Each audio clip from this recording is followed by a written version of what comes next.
লক্ষ্মীপুর সদর উপজেলার রাধাপুর উন্নয়ন ফাউন্ডেশনের আয়োজনে এবং উপজেলা প্রশাসন লক্ষ্মীপুর সদর এর সহযোগিতায় সপ্তাহব্যাপী বৃক্ষরোপণ ও বিতরণ কর্মসূচির উদ্বোধন করা হয়েছে।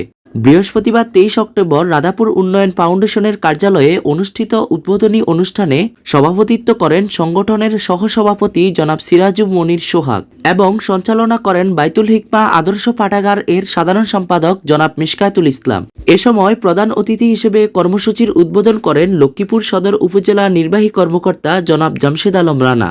বিশেষ অতিথি হিসেবে উপস্থিত ছিলেন লক্ষ্মীপুর মডেল থানার ভারপ্রাপ্ত কর্মকর্তা ওসি জনাব মোহাম্মদ আব্দুল মুয়ান্নাফ এবং উপজেলা প্রকল্প বাস্তবায়ন কর্মকর্তা জনাব মোহাম্মদ রফিকুল ইসলাম। এছাড়াও অনুষ্ঠানে সংগঠনের অন্যান্য সদস্যবৃন্দ উপস্থিত ছিলেন। সপ্তাহব্যাপী এ কর্মসূচির অংশ হিসেবে রাধাপুর উন্নয়ন ফাউন্ডেশন স্থানীয় জনগণের মধ্যে 1000 পলজ, বনজ ও ঔষধি গাছের চারা রোপণ এবং বিতরণ করবে।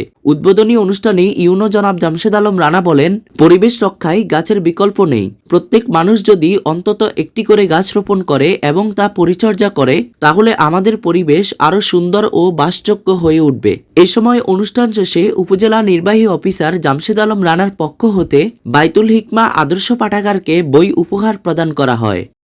তোমার উপর অর্পিত যে দায়িত্বটি সেটি সঠিকভাবে পালন করা হচ্ছে দেশপ্রেমী, কিন্তু এই বিষয়টি আমরা মনে প্রাণে অনেক সময় ধারণ করতে পারি এবং এটার প্রয়োজনীয়তা বুঝে এটা যে রোপণ করতে হবে গাছের যে কার্যক্রম গ্রহণ করা সেটি থেকে আমরা কিছুটা দূরে থাকি, পিছিয়ে থাকি। এটা হচ্ছে উপজেলা নিয়ে কাজ করা, উপজেলার উন্নয়ন নিয়ে।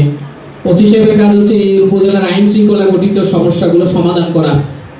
আর তোমাদের কি কাজ? পড়াশোনা করা, পড়ালেখা করা। এর বাইরে কোনো কাজ আছে? এই পড়াশোনাটা ভালোভাবে করাটাই হচ্ছে তোমার দেশপ্রেম। তাহলে দেশের প্রতি তো ভালোবাসা সবার আছে।